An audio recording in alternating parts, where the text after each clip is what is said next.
Hi, welcome to Clarion Energy News Studio here in Nairobi. Joining me is Daniel, and we'll be talking about the Future Energy East Africa Conference. Thank you so much for joining us. Thank you, Nicolette. The first question I have to you is around the regional power pools. This is a topic that came up during the keynote address. So in terms of the effectiveness of the regional power pool, what are your thoughts around that?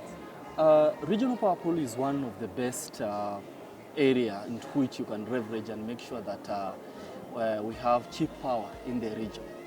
And it was brought, or rather the mechanism through which the East African power pool was brought up was as a result of now how other ecosystems are working. The South African power pool, the West African power pool, and the inception, that is what informed the inception of the East African power pool.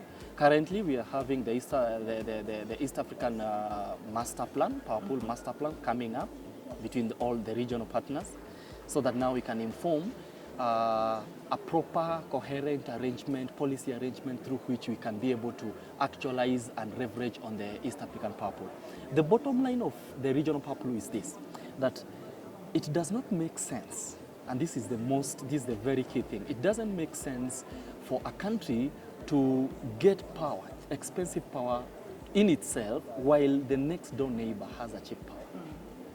And I'll cite an example, for instance, of the geothermal power. Why, excuse me, why would nations, country like Tanzania and Uganda, leverage on the most cheapest source of power that Kenya has been having, which is the geothermal? It makes a lot of sense.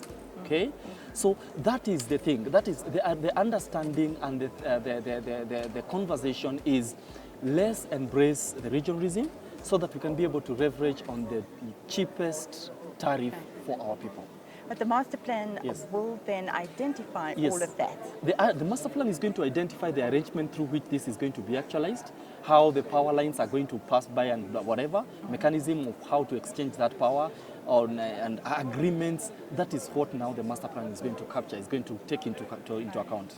Yes. We're talking about power lines and transmission. Yes. It needs a lot of land. Yes. So the land issue is a major concern. It was brought up here at the conference. Yes. What are the potential solutions?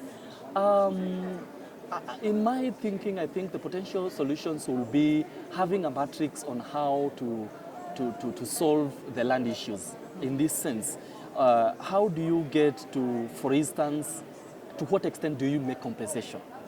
Because in Kenya, the most interesting thing is that, and you will understand, you will get this, is that the behavior of the general public is such that once they realize that a given infrastructural arrangement or infrastructural power line in that case is passing through their land, what they do, they sell their land, or rather they speculate. It leads to what we call speculation, whereby the actual price of that piece of land escalates 4 to 5 times.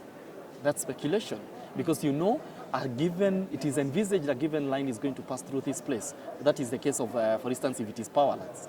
So government is therefore then left with serious constraints, budgetary constraints, as only left for compensation. It goes to 6 times the cost of actual projection. Compensation takes a lot of chunk, or rather a bigger proportion, of the entire arrangement and investment of them. Yes. Okay, right. So a last question for you is around the energy mix. Yes. This is also something that's been discussed here at Future Energy East Africa. Yes. Let's talk about your thoughts on what that energy mix could look like. Yes. In respect to Kenya, we have the session paper number 4 of 2004, which is the main policy document that governs the energy sector in this country. And in that policy document, Kenya embraces a diverse, balanced energy mix. And in it, gas is among those being considered, nuclear is among those being considered, as well as all other marine, renewables, and every other thing. And currently we've been having gas, we've been having renewables, we've been having the traditional hydros, we've been having the thermals, which are now retiring into the energy mix because most of them are aged and old and most expensive. The direction of government, or rather the Kenyan direction, is to make sure that we have a reduction on tariffs. That means we have an energy mix that is cheap, and that translates into cheaper tariffs for the common people, or rather for the general public. That's why now the conversation about gas is coming in also. Gas is actually being viewed as one of the candidates in the near future. Already we have some serious IPPs on the line, you know, looking at how they could actualize the gas, LNG, and also natural gas. And that is key. For me, I think nuclear, on the other hand, is also a serious thing. Like the PS did allude, nuclear is one of the highest regulated energy sources. It's not like renewable energy. It's not like gas and wind, solar and wind. You need to have walked through a certain kind of terrain before you actualize nuclear power plant. And what Kenya is doing currently is to make sure that they actualize, they do every other preparatory arrangement. That's what we are. In the stages we are right now is the preparatory arrangement, the preliminary things that are required. As we are working this together with stakeholders like the International Atomic Energy Agency to make sure that we are there.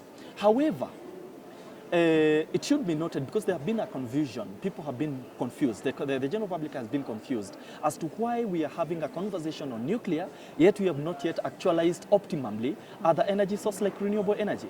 But the thing is, what the general public needs to understand is that nuclear energy conversation is a futuristic conversation. You needed to be, it's a question of when is it right to plant a tree, for instance.